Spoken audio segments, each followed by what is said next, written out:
बिस्मिल्लाहिर्रहमानिर्रहीम। Welcome back to our channel. आज हमने इंग्लिश 5 का लेसन नंबर 8 स्टार्ट करना है, जिसमें हम कॉग्निटिविज़म के बारे में पढ़ेंगे।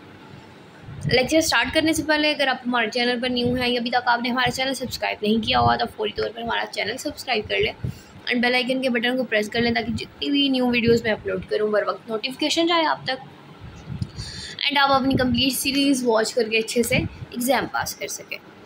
सो let's move on to lecture. Topic 31 है हमारे पास, general learning theories and principles. So start करते हैं। लेक्चर कंप्लीट सुना करें बिकॉज आपको पता है कि ये EDU का तो सब्जेक्ट है नहीं, इंग्लिश सब्जेक्ट है। हर थेरी दूसरे से मुख्तलिफ होती है, ठीक है। कुछ न्यू एंड डिफरेंट डिटेल्स होती हैं, तो लाजमी जो है वो फुल लेक्चर वॉच किया करें ताकि अच्छे से समझ आए आपको, ताकि कंसेप्ट अच्छे से क्लियर हो आपका। अच्छा जी, तो अब यहाँ पे ये बताया जा रहा है कि 1960 में, ठीक है, बिहेवियरिज्म का जो कॉन्सेप्ट आया था उसको रिप्लेस करके कॉग्निटिविज्म का जो है वो कॉन्सेप्ट न्यू ले आया है, ठीक है। अब इसमें क्या है, ये स्टडी है इन साइकोलॉजी में जो फोकस करती है मेंटल प्रोसेसेस के ऊपर, जिसमें ये इन्वॉल्व होता है कि एक पर्सन जो है वो किस तरह से सोचता है, किस तरह से याद रखता है, किस तरह से इंफॉर्मेशन परसीव करता है, ठीक है, लर्न किस तरह से करता है, प्रॉब्लम्स को सॉल्व किस तरह से करता है और डायरेक्ट अपनी अटेंशन किसी एक स्टिमुलस पर कैसे देता है, रेदर देन बहुत चीज़ों पर जो है वो फोकस करने के या अटेंशन देने के। तो ये हो गई डेफिनेशन आपके पास कॉग्निटिविज्म की। नेक्स्ट यहाँ पर ये बता रहे हैं कि मार्गरेल का जो 1998 का पॉइंट ऑफ व्यू है कॉग्निटिविज्म के रिलेट, उसमें कुछ वो ये कहता है कि ये जो है ऐसा थॉट प्रोसेस है which is behind the behaviour, कि ऐसा आपकी सोच का प्रोसेस है जो बिहाइंड होता है बिहेवियर के। अब कुछ 3 थेरीज जो हैं कॉग्निटिविज्म को आप समझ लें कि सपोर्ट करती हैं, ठीक है। अब उन थेरीज में सबसे पहले हमारे पास पियाजे की कॉग्निटिव थेरी आ जाती है, ठीक है, 1896 to 1980, जिसमें वो ये कहता है कि चिल्ड्रन जो है एक्टिवली कंस्ट्रक्ट करता है अंडरस्टैंड करने को न्यू वर्ड को, ठीक है। और अब जो बच्चा जब लैंग्वेज बोलना शुरू करता है, ठीक है, तो अब जो उसकी डेवलपमेंट की डिफरेंट स्टेजेस होते हैं जिसमें से वो गुजर के आता है, ठीक है। तो ये स्टेजेस जो है आपकी जो है स्पेसिफिक ईयर्स के रिलेट होती है। लाइक हर स्टेज जो है वो उसमें कुछ स्पेसिफिक ईयर्स होते हैं जिसमें बच्चा जो है डिफरेंट स्टेजेस से अपनी एज के मुताबिक गुजरता हुआ आता है, ठीक है। आगे विगोट्स्की का सोशियो कल्चर थेरी, इसमें वो ये कहता है कि which is based on developmental analysis, जो कि आपकी डेवलपमेंट जो है उसे उस पर बेस्ड करता है, analysis of development, role of language और सोशल रिलेशनशिप। अब जो विगोट्स्की की सोशियो कल्चर थेरी है वो बेस्ड करती है आपकी एनालिसिस की डेवलपमेंट पे, और उसके अलावा वो बताया है कि लैंग्वेज और सोशल रिलेशन भी एक अहम रोल प्ले कर रहे होते हैं उसमें, ठीक है। थर्ड हमारे पास है जी information processing approach, which state that information processing approach involves 3 step, जिसमें हमारे पास 3 स्टेप्स आ जाते हैं, ठीक है। इंफॉर्मेशन प्रोसेसिंग अप्रोच में आपकी इंफॉर्मेशन को प्रोसेस किया जाता है थ्रू 3 स्टेजेस। अब वो 3 स्टेजेस क्या है, इनकोडिंग, ठीक है। फर्स्ट जो है इनकोडिंग करना, आपकी जो इन्फॉर्मेशन है उसे कोड करना। सेकंड है स्टोरेज करना, ठीक है, स्टोर करना उसको आपकी शॉर्ट मेमोरी में या फिर आपकी लॉन्ग मेमोरी में, ठीक है। रिट्राइवल और फिर उसे वापस लेके आना, ठीक है। तो ये 3 स्टेजेस हैं। ये बहुत इंपॉर्टेंट थेरीज है जो कि आपसे पूछी जा सकती है इन पैराडिग्म ऑफ कॉग्निटिविज्म, तो आपने ये अच्छे से याद रखनी है। नेक्स्ट टॉपिक है जी टॉपिक 32, जिसमें हमारे पास आ जाता है language and cognitive perceptual processes.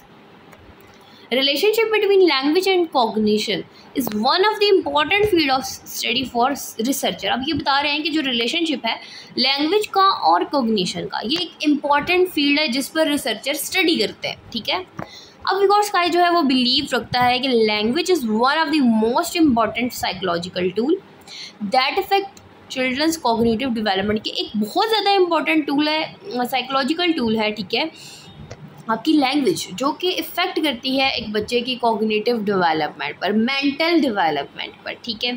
Firstly देखें, लैंग्वेज जो है एक एसेंशियल फैक्टर होता है आपकी कम्युनिकेशन के लिए, ठीक है, जिसमें आप बात करते हैं दूसरों से। अब नेक्स्ट स्टेप क्या होगा कि बच्चा जो स्टार्ट करेगा जब लैंग्वेज को बोलना, ठीक है, तो वो स्टार्टिंग पे क्या करेगा, प्राइवेट स्पीच करेगा, खुद से बात करेगा, ठीक है। अपनी थिंकिंग को कंट्रोल करने के लिए वो प्राइवेट स्पीच करेगा, खुद से भी बातें करेगा, ठीक है। Further more, understanding of cognitive perceptual processes enables a learner to analyze the mental processes involved in learning process. Furthermore, क्या बता रहे हैं वो कि अंडरस्टैंडिंग करेगा वो कॉग्निटिव फैक्टर्स को, प्रोसेसेस को, ठीक है, जो कि इनेबल करता है एक लर्नर को वो अपने मेंटल प्रोसेसेस को एनालाइज करे थ्रू अपने लर्निंग प्रोसेस। कुछ की कंसेप्ट अब यहाँ पर बताए गए हैं, ठीक है। स्कीमा है, ठीक है। उसके अलावा क्या है कि 3 स्टेज इंफॉर्मेशन प्रोसेसिंग मॉडल है, जिसमें सेंसरी रजिस्टर में थोड़ी टाइम के लिए आपकी मेमोरी सेव होती है, लाइक 2 to 5 मिनट्स तक हो जाएगी या इससे भी कम। शॉर्ट मेमोरी, फिर long term memory and then retrieval, वापस लाना। मीनिंगफुल इफेक्ट्स में क्या है कि आपकी जो इन्फॉर्मेशन है उससे ईजियर हो जाएगा लर्न करना और रिमेंबर करना। प्रैक्टिस इफेक्ट्स हैं जिसमें आप प्रैक्टिस के थ्रू लैंग्वेज सीखते हैं। ट्रांसफ़र इफेक्ट है, ठीक है, एक लैंग्वेज से दूसरी लैंग्वेज में ट्रांसफ़र होना। Interference, organisation and level of processing effects, ठीक है। बहुत से ये यहाँ पर बताए हुए हैं कुछ पॉइंट्स, आप कर सकते हैं। तकरीबन आप 5 से 7 जो है वो अच्छे से याद रख लें, दैट्स इनफ। लास्ट टॉपिक है हमारा strategies of development, topic 33। So last है जी स्ट्रेटजीज ऑफ डेवलपमेंट, टॉपिक 33।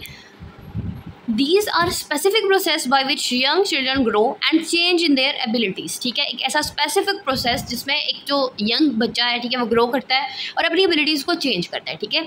इस प्रोसेस को हम क्या कहते हैं, प्रोसेस ऑफ कॉग्निटिव डेवलपमेंट, ठीक है, जिसमें आप उसके मेंटल जो प्रोसेसेस हैं उनकी डेवलपमेंट हो रही होती है, उसकी एबिलिटीज़ भी चेंज हो रही होती है। The process call for specific strategies for the enhancement of cognitive skills, which include senses and relationship, exploring object, interaction with adults, and all of these skills to cognitive development. अब इसमें ये बता रहे हैं कि जो तमाम प्रोसेस है इसकी कुछ स्ट्रेटजीज़ हैं, ठीक है, आगे कुछ स्पेसिफिक स्ट्रेटजीज़ हैं जो कि इन्हेंस करती हैं आपकी कॉग्निटिव स्किल्स को, जिसमें क्या है कि आपके हिस्से आ जाती हैं, आपके रिलेशनशिप्स आ जाते हैं, डिफरेंट ऑब्जेक्ट्स को आप एक्सप्लोर करते हैं, आप बड़ों के साथ जो है वो इंटरेक्ट करते हैं, और ये तमाम तर जो स्किल्स हैं ये कंट्रीब्यूट करती हैं आपकी कॉग्निटिव डेवलपमेंट में, ठीक है। तो ये कुछ स्ट्रेटजीज़ बता रहे हैं। आगे मज़ीद इंपॉर्टेंट बहुत क्वेश्चन है आपका, ठीक है। कुछ और स्ट्रेटजीज़ है हमारे पास, जिसमें रॉबर्ट गैगनी जो है 1916 to 2002 एक एजुकेशनल साइकोलॉजिस्ट हैं।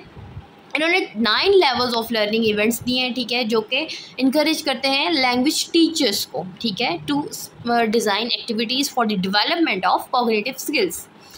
तो अब आपसे अगर वो पूछ लेते हैं सिंपल स्पेसिफिक स्ट्रेटजीज़, तो उसमें ये जो स्ट्रेटजीज, सेंसेस, रिलेशनशिप, ये वाली सारी आ जाएंगी।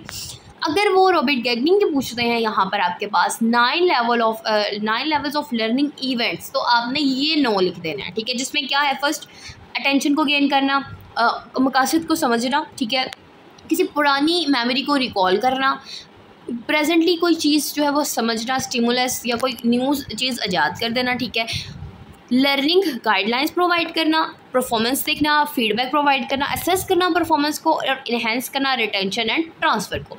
सो ये हमारे पास 9 जो थी लर्निंग इवेंट्स है, ये आपने अच्छे से याद रखने हैं।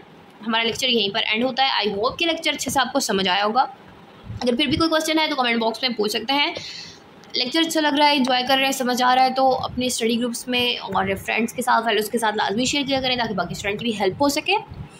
इसी तरह सपोर्ट करते रहें, चैनल को सब्सक्राइब करके रखिएगा। और अगर आपको कोई क्वेरी पूछनी है, ठीक है, कुछ भी समझ नहीं आ रहा, ठीक है, अपने इस कोड के रिलेटेड या अनदर यस इंग्लिश में कुछ भी किसी भी सब्जेक्ट के रिलेटेड आपको कोई क्वेरी है, तो आप डिस्क्रिप्शन से हम स्टडी ग्रुप का लिंक लें, ठीक है, डायरेक्ट भी ज्वाइन हो सकते हैं और व्हाट्सएप पर भी कांटेक्ट करके पूछ सकते हैं।